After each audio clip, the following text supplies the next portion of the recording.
Today, let's go ahead and dive into the essential topic that could make or break your home buying journey, and that is whether or not you should wait for your VA disability compensation award before purchasing a house. Now, we'll also explore what you need to know about using the VA home loan, managing back pay, and how to plan your finances with home ownership in mind.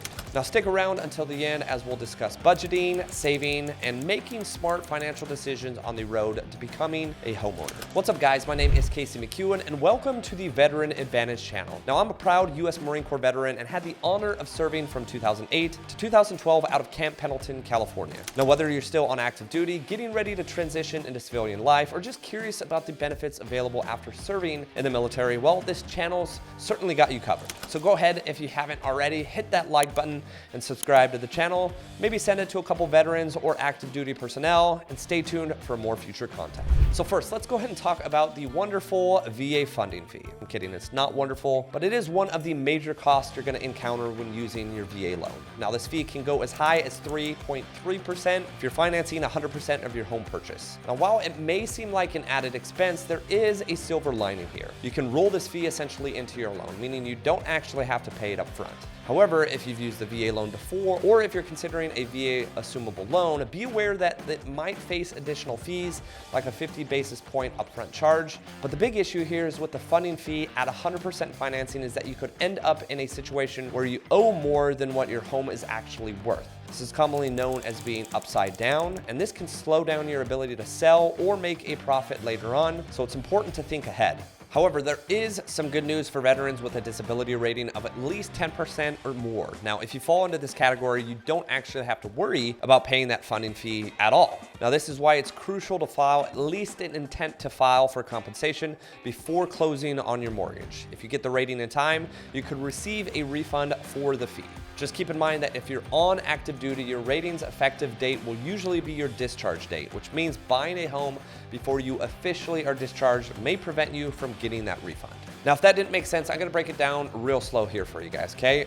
First and foremost, if you're looking to purchase a house, let's say you get pre-approved, you're set to go, and maybe you find a house, maybe you put in an offer, maybe you're set to close in 30 days. Make sure you file an intent, or ITF, an intent to file, before that closing date, ideally as soon as possible. But that intent to file basically stamps a firm date that is now held for you to determine whether or not you can get any disability. Now, moving forward, if that date is before your closing date on your home, you can get refunded for that funding fee. Now, the unfortunate side is if you have that intent to file before the closing date, you go through the process of obviously trying to get any disability, and you don't get any, then you don't get refunded. But if you get at least 10%, they'll back pay to that intent to file date and refund you for your funding fee. Now, next up, let's discuss how your VA disability compensation can help you qualify for a home loan. Now, it's a fantastic benefit that often is overlooked. Now, this income can be used right away to qualify for a loan. There's not any kind of waiting period, and in some cases, lenders may even gross it up by 25% since it's essentially not taxable. Now, the key thing here is to keep in mind when using your disability income is the importance of residual income. Lenders look at your net income, essentially deducting things like utilities and other expenses to see if you have enough money on a monthly basis to cover your mortgage. Now, your credit liabilities also factor in, obviously, credit score, so on and so forth. So it's a good idea to also manage those carefully as well. But budgeting becomes critical here because while lenders might qualify you for a higher loan, doesn't always mean that you should go that high. It's best to be realistic about what you can comfortably afford, especially when you're considering long-term financial stability. Again, guys, you're buying a home more than likely on a 30-year fixed note. That means you reasonably need to be able to afford making this payment on a monthly basis for the next 3 decades. Now, I know the average lifespan of a loan or people living in a house is 8 years, but still, if you're getting yourself into a large financial purchase, you need to make sure that you're doing it well. Now, if you're employed, there is an added benefit of combining your W-2 income with your VA disability compensation.